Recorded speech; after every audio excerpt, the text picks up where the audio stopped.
S'il y a bien une chose qui me comble dans la vie, c'est lorsque j'ai la possibilité de profiter d'un magnifique terrain de jeu photographique et que je suis seul.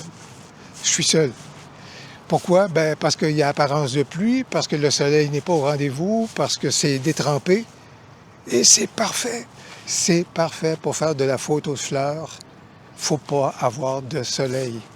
Les couleurs sont beaucoup plus intéressantes, sont beaucoup plus vives, justement parce que le soleil est absent.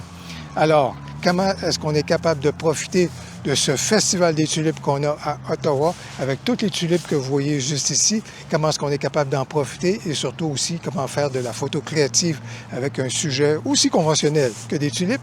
Eh bien voilà donc ce qu'on va examiner maintenant.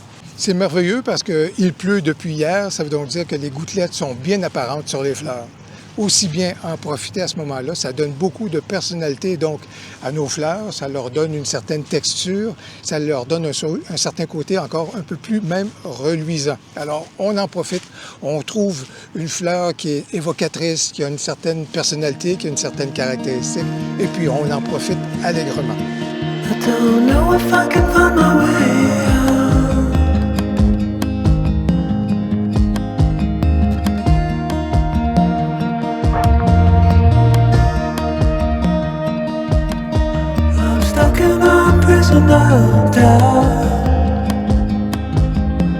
Notre œil est attiré par les fleurs, mais il ne faut pas négliger pour autant les feuilles des fleurs, parce que les gouttelettes sont venues se déposer sur les feuilles en question.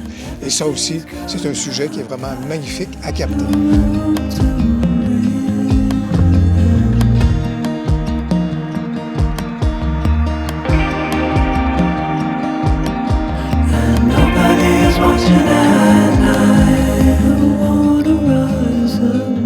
On peut prendre une photo classique de l'ensemble des tulipes, par exemple, mais mieux encore, des fois, ce qui est intéressant, c'est de faire ressortir une fleur parmi celles-ci. Alors, une fleur qui aura un peu plus de personnalité ou qui aura une caractéristique qui va nous intéresser, ça pourrait être, par exemple, dans ce cas ici, cette fleur-ci. Et qu'est-ce qu'on va faire? On va venir prendre notre photo de cette fleur, mais en ouvrant donc l'objectif à son maximum, en allant chercher la plus grande ouverture dont il est capable. À ce moment-là, ça peut être f2.8, ça peut être f4, ça peut être f5.6. À vous de voir avec votre objectif ce que vous êtes capable d'aller chercher, mais ouvrez le plus possible à ce moment-là votre objectif et vous allez créer un magnifique effet de bokeh qui va isoler votre fleur par rapport à l'ensemble. I don't know if I can find my way out.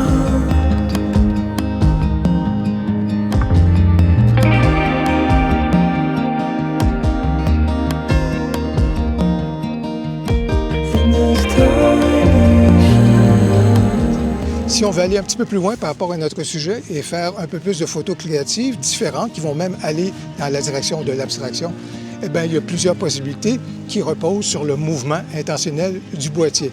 Alors là, on peut facilement, disons, prendre nos photos en partant du bas et en relevant notre boîtier. Ça, c'est une hypothèse. I don't know if I can find my way out.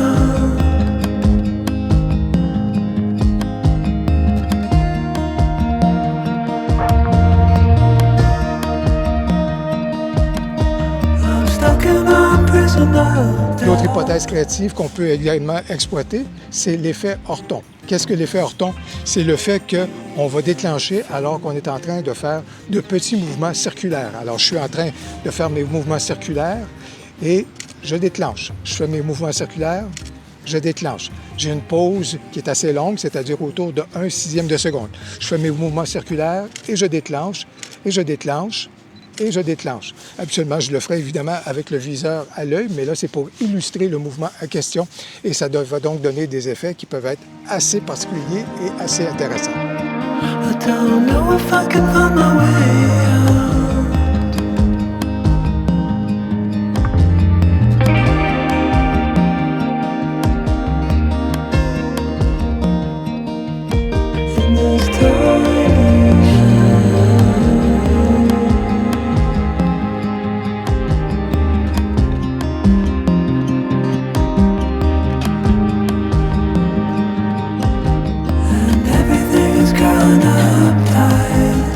Un autre effet que j'aime beaucoup Eh bien, c'est au niveau de la photo abstraite. Et à ce moment-là, c'est ce que j'appelle la technique du coup de volant. C'est-à-dire que vous allez centrer votre cadrage à ce moment-là sur une fleur en particulier et vous allez faire une pause longue, c'est-à-dire un sixième de seconde, par exemple, un dixième de seconde. Et au moment de déclencher, vous déclenchez et là, vous faites basculer votre appareil photo. Toujours en gardant à ce moment-là la fleur centrée. Qu'est-ce que ça va donner comme effet? Votre fleur va rester passablement au centre de votre photo. Par contre, tout autour, ça va donc basculer et ça va donner un effet circulaire. C'est vraiment intéressant à réaliser et c'est drôlement sympathique comme effet photo.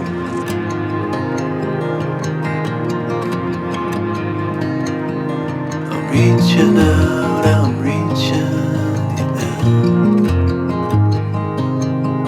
The water is rising over me.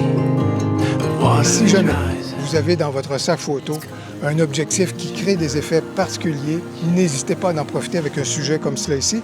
Et j'ai dans mon sac photo la Lensbaby Trio qui donne des effets bien particuliers qui conviennent tout à fait pour un sujet comme celui-ci.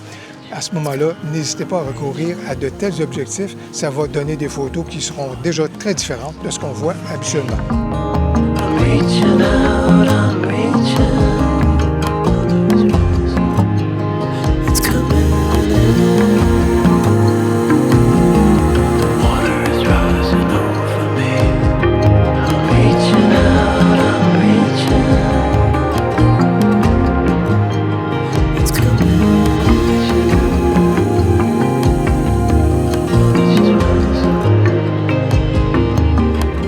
Eh bien, voilà donc pour des photos que j'ai pu capter ce matin au niveau d'un sujet qui est très éphémère, celui des tulipes pendant le festival ici à Ottawa.